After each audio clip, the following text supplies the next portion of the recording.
जय श्री कृष्णा।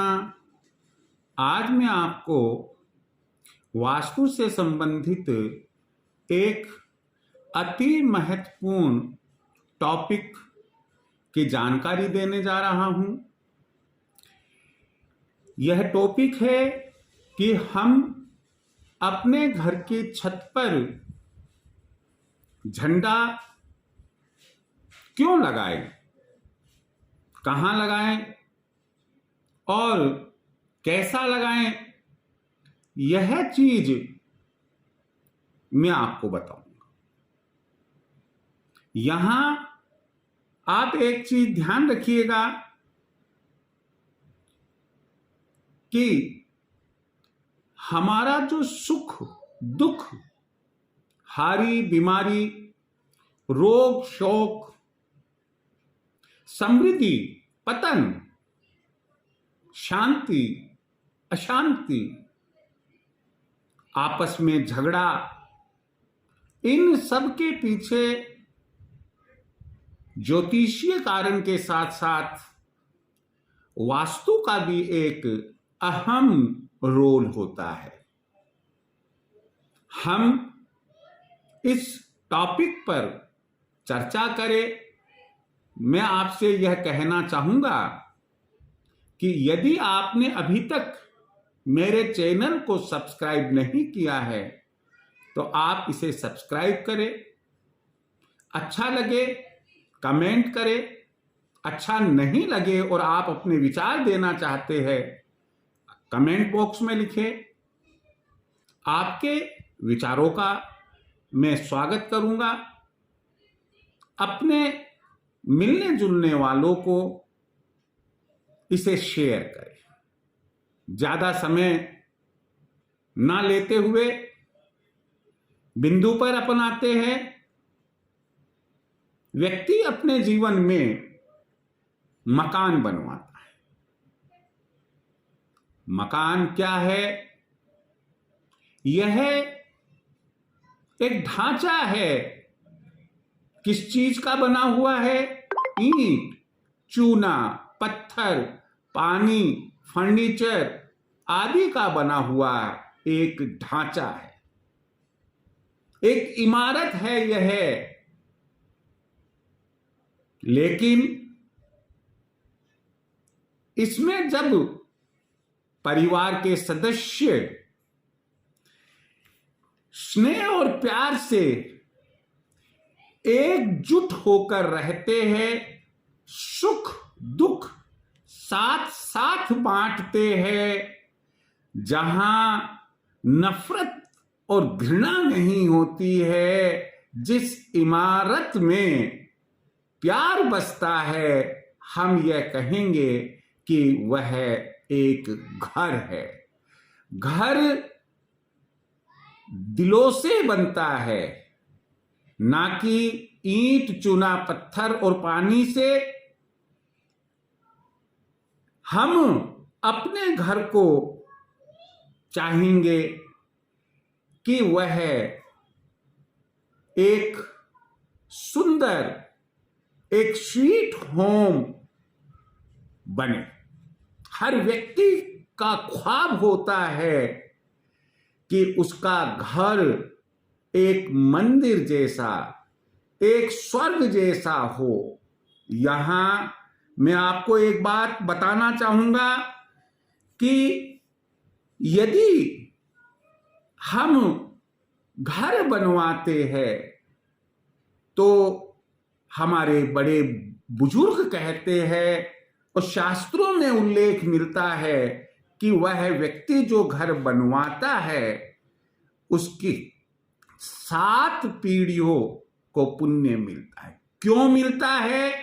क्योंकि घर की तुलना देवी देवताओं के मंदिर से की गई। चाहे वह किसी भी देवी देवता का मंदिर हो, ठीक वैसे ही घर भी एक मंदिर होता है, जहां सुख शांति मिलती है। जब व्यक्ति अपने घर लौटकर आता है बच्चों के साथ, अपने पेरेंट्स के साथ, माता पिता के साथ आकर थकान दूर करता है। तो उनके मीठे मीठे वचनों से, पत्नी के मधुर व्यवहार से उसकी पूरे दिन की थकान कोसों दूर हो जाती है। यहां अब मैं आपको कहना चाहूंगा कि मंदिर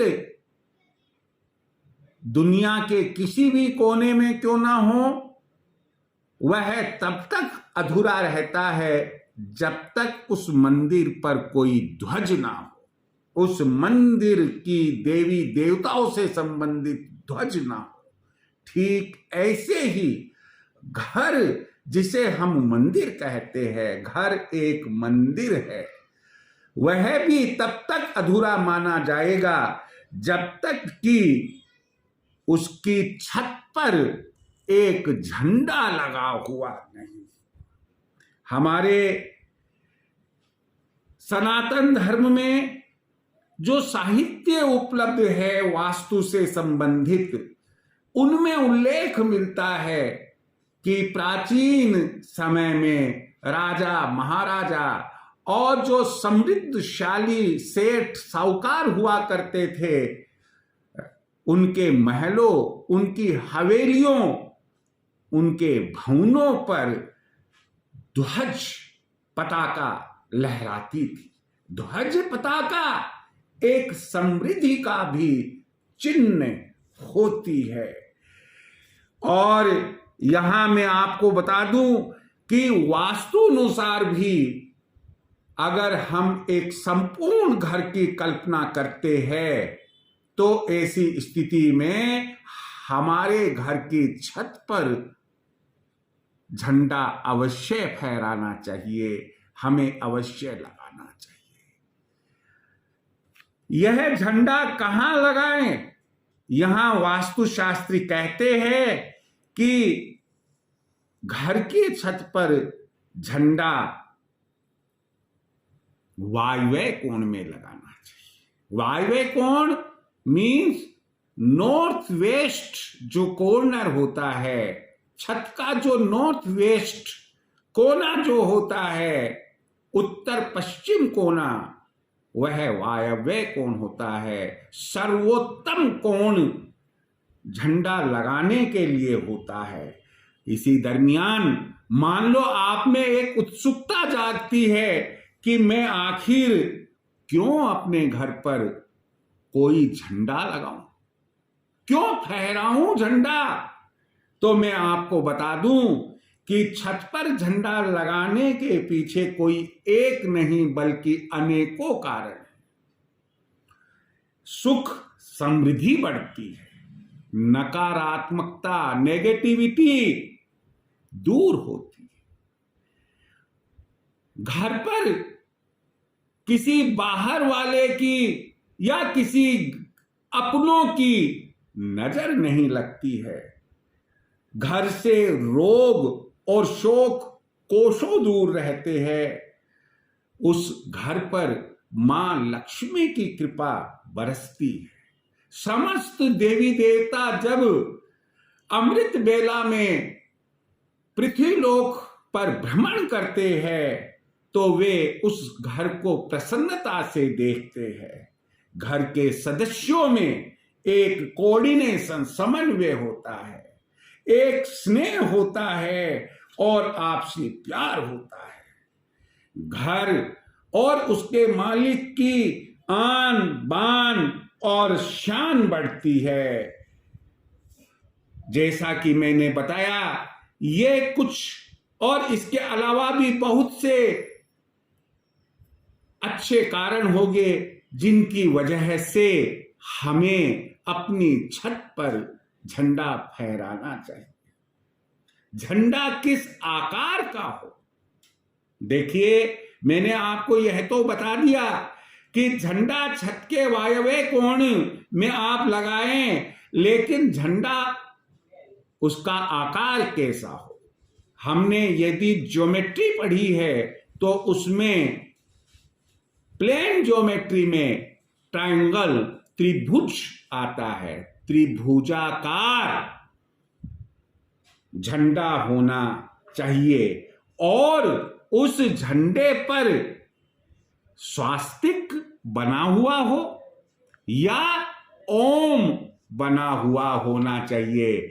दोनों ही ऐसे प्रतीक है कि जिनसे नकारात्मकता बहुत बहुत बहुत दूर रहती है। घर में कहीं पर भी नकारात्मकता प्रवेश कर ही नहीं सकती है। झंडा शुभ दिन और शुभ मुहूर्त में लगाना चाहिए। जहां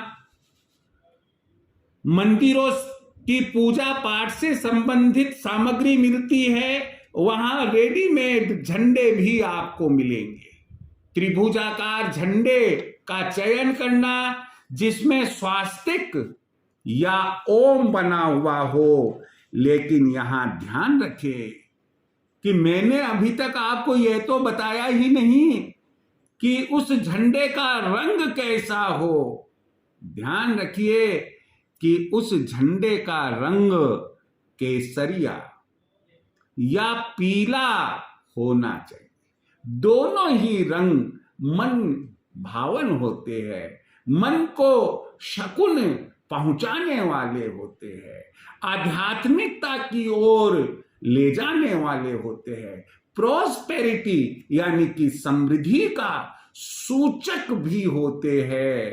आप देखिए सारे के सारे पॉजिटिव लॉजिक्स इसमें पीले कलर के साथ छुपे हुए हैं। ज्यादा लंबा वीडियो ना बने इसलिए सारांश में आपको पीला रंग या केसरिया रंग का ही सिलेक्शन करके वो झंडा लेना है। अन्य किसी रंग का झंडा आप कदापि नहीं फहराएंगे। परंतु यहां झंडा लगाकर और मैं तो मुक्त हो गया, मुझे तो अब कोई ध्यान ही नहीं रखना है, अब तो समृद्धि अपने आप आएगी। भाई हो सकता है बारिश के कारण, धूप तेज पड़ने के कारण, आंधी तूफान आने के कारण झंडा गदमेला हो गया, झंडे का रंग फीका पड़ गया, हवाओं की वजह से झंडा फट गया कई जगह से। आपका कर्तव्य बनता है कि आप ऐसा कटा फटा और फेडेड यानी जिसका रंग उड़ गया हो ऐसा झंडा तुरंत प्रभाव से हटा दे और उसकी जगह आप नया झंडा लाकर लगा ले। झंडा यदि गिरता है तो भी अशुभ ही माना जाता है, इसलिए झंडा अगर गलती से गिरा हुआ दिखाई दे आप उसे उठाकर पुनः लगा दे।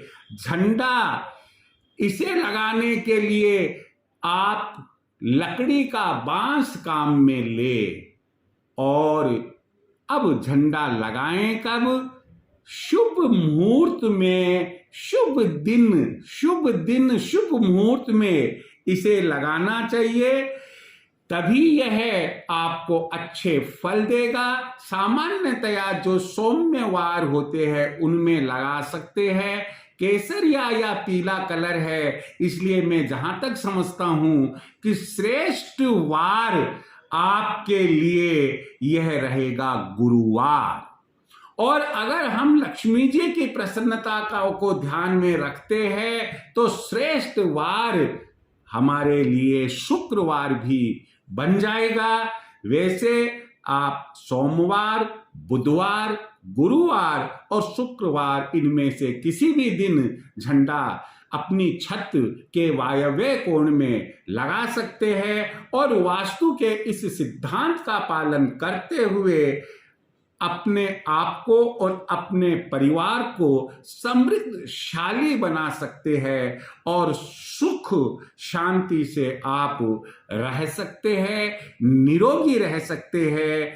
परमात्मा आप की उन्नति में सहयोग करेगा। मैं परमात्मा से यही कामना करता हूं कि वह हमेशा आपको निरोग रखे, सुखी रखे। जय श्री कृष्ण।